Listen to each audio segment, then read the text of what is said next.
আল কুরআনকে challenge করতে আসা ডিবেটারদের প্রধান একটা প্রশ্ন হলো, আল কুরআনে যদি সমস্ত কিছুর বর্ণনা থাকেই তাহলে তুষারপাত এবং বরফ সম্পর্কে কেন নেই? আল কুরআন মুহাম্মদ সাল্লাল্লাহু আলাইহি ওয়াসাল্লামের বানানো গল্প, ছলচাতুরি এরকম মনে করেন অনেকেই বলেন কি এমন আছে আল কুরআনে? আমি আজ বলবো কি আছে, কিভাবে আছে, কেন আছে। আল কুরআন এত সহজ কিছু না।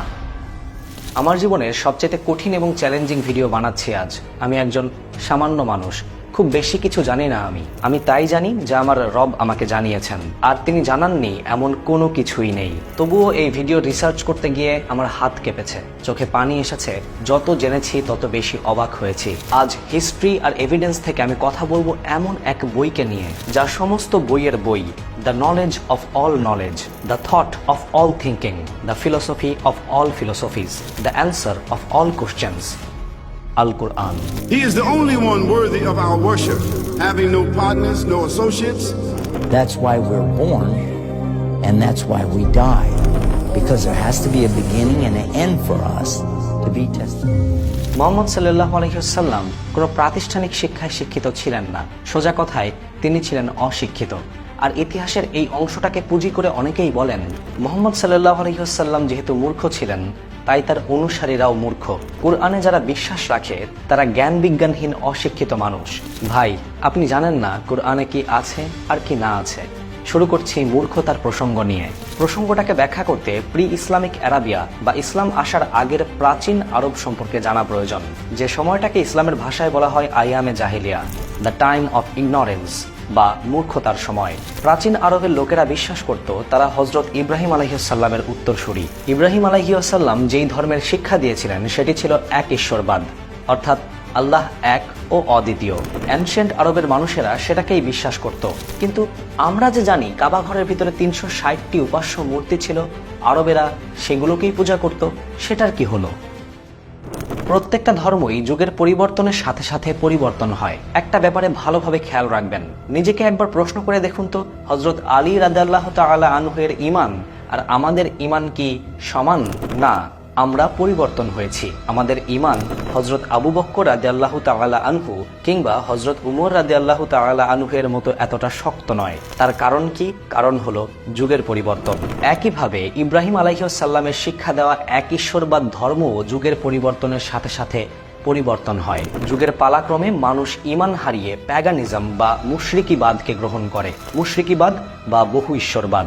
কাবাকে তখনও তারা আল্লাহর ঘরই বিশ্বাস করত, কিন্তু উপাসনা করত ৩৬০টি আইডল বা মূর্তির। মূর্তিগুলোর ভেতরে প্রধান উপাস্য দেবতার নাম ছিল হুবাল, আল উজ্জা, আল মানাত সহ আরো ৩৫৭টি। এই দেবতাগুলোকে বিশ্বাস করা হতো মানুষ আর আল্লাহর মাঝে মধ্যস্থতাকারী হিসেবে। ব্যাপারটাকে সহজে ব্যাখ্যা করার চেষ্টা করি।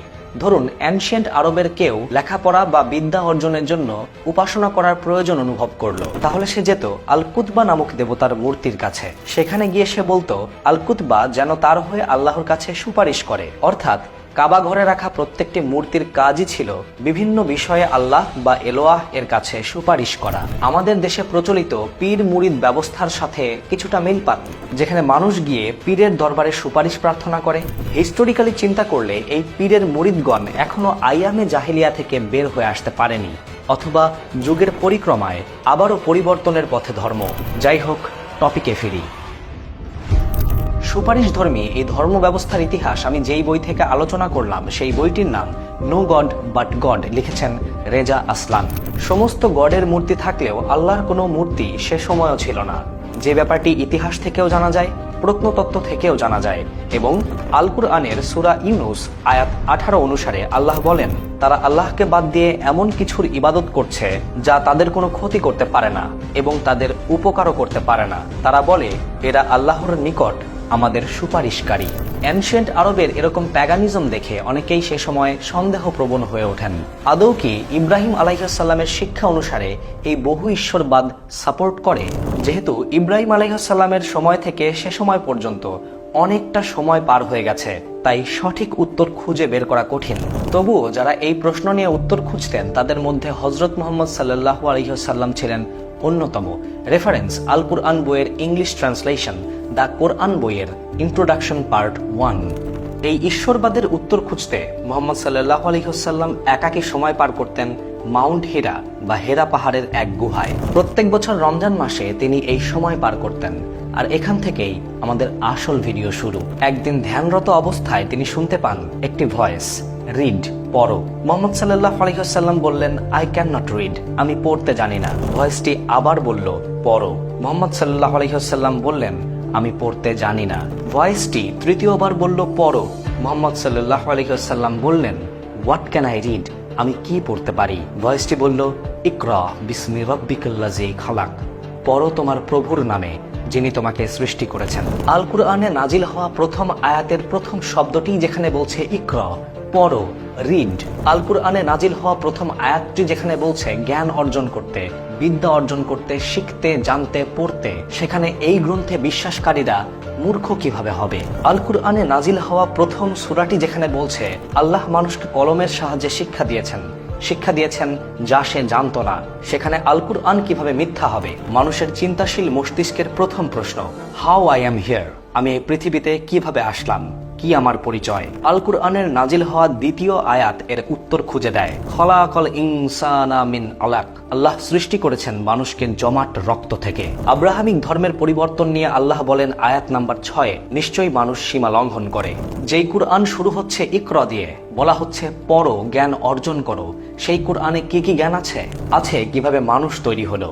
সূরা আত-তোহা আয়াত 55, মাটি থেকেই আমি তোমাদেরকে সৃষ্টি করেছি। কিভাবে মানুষের জন্ম হয়? সূরা হজ আয়াত 5, আমি তোমাদেরকে মৃত্তিকা থেকে সৃষ্টি করেছি, এরপর বীর্য থেকে, এরপর জমাট রক্ত থেকে, এরপর পূর্ণাকৃতি বিশিষ্ট ও অপূর্ণাকৃতি বিশিষ্ট মাংসপিণ্ড থেকে। আল কুরআনে আছে কিভাবে প্রাণী জগতের সৃষ্টি হলো। সূরা আল আম্বিয়া আয়াত 30, প্রাণবান সবকিছুকে সৃষ্টি করলাম পানি থেকে। আল কুরআনে আছে পৃথিবীতে পানি কোথা থেকে এলো। সূরা আল মুমিনুন আয়াত 18, we sent down water from heaven in proper quantity, আল্লাহ আসমান থেকে পানি পাঠিয়েছেন। আমরা পরবর্তীতে জেনেছি পানি এসেছে উল্কা আর মিটিয়র্সের সাথে, যা আর কোনো গ্রহতেই যায়নি। কুরআনে আছে পৃথিবীর শুরু, পৃথিবীর শেষ। কুরআনে আছে কিভাবে শস্য দানা হয়, কিভাবে সূর্য কাজ করে, কিভাবে চাঁদ কাজ করে, আসমান, তারকারাজি, গ্যালাক্সি, টাইম ডায়নামিক্স, অতীত, বর্তমান, ভবিষ্যৎ, সবকিছু। তারপরও কিভাবে কোরআনের জ্ঞান সীমিত, কিভাবে কোরআনে বিশ্বাসীরা বিজ্ঞান থেকে পিছিয়ে। তারপরও অনেকেই প্রশ্ন করে, আল কুরআনে যদি সমস্ত কিছুর বর্ণনা থাকেই, তাহলে তুষারপাত এবং বরফ সম্পর্কে বর্ণনা নেই কেন? তারা মনে করে হযরত মুহাম্মদ সাল্লাল্লাহু আলাইহি ওয়াসাল্লাম কোরআনকে বানিয়ে বানিয়ে বলেছেন। যেহেতু তিনি মরুর দেশে বসবাস করতেন, তার যেহেতু বরফ সম্পর্কে আউটার নলেজ কম, দেশ বিদেশে ঘুরে বেড়াননি, তাই তিনি বরফের ব্যাপারটাকে মিস করে গেছেন। কিন্তু আসলে কি তাই? সূরা আল ইমরান আয়াত 117, এ দুনিয়ার জীবনে যা কিছু ব্যয় করা হয় তার তুলনা হলো ঝড়ো হাওয়ার মতো, যাতে রয়েছে তুষারের শৈত্য। স্পষ্ট করে তুষারের কথা থাকা সত্ত্বেও বারবার কেন অস্বীকার করা হয়? আবার এরকমও মনে করা হয় মুহাম্মদ সাল্লাল্লাহু আলাইহি ওয়াসাল্লাম যেহেতু মরুর দেশে বসবাস করতেন, তাই মরুর কথা কোরআনে অনেকবার বলা আছে। কিন্তু সবচাইতে আকর্ষণীয় বিষয় এবং সবচাইতে অবাক করা বিষয়, তুষারের কথা যেরকম একবার আছে, মরুর মরীচিকার কথাও আছে ঠিক একবার। যেন কোরআনে ব্যালেন্স করে একবার তুষার এবং একবার মরুর মরীচিকার কথা লেখা হয়েছে। সত্যিকার অর্থে আল কুরআনের প্রথম নাজিল হওয়া শব্দ ইকরা বা রিড বা পড়ো হলো সব প্রশ্নের উত্তর। You have to read it first, না পড়লে জানা যাবেই বা কিভাবে? অবশ্য আল্লাহ নিজেই বলেছেন, যালিকাল কিতাবুল লা রাইবা ফি হুদাল লিল মুত্তাকিন, এটা সেই কিতাব যাতে কোনো সন্দেহ নেই, মুত্তাকিদের জন্য হিদায়াত। সূরা বাকারা আয়াত 2।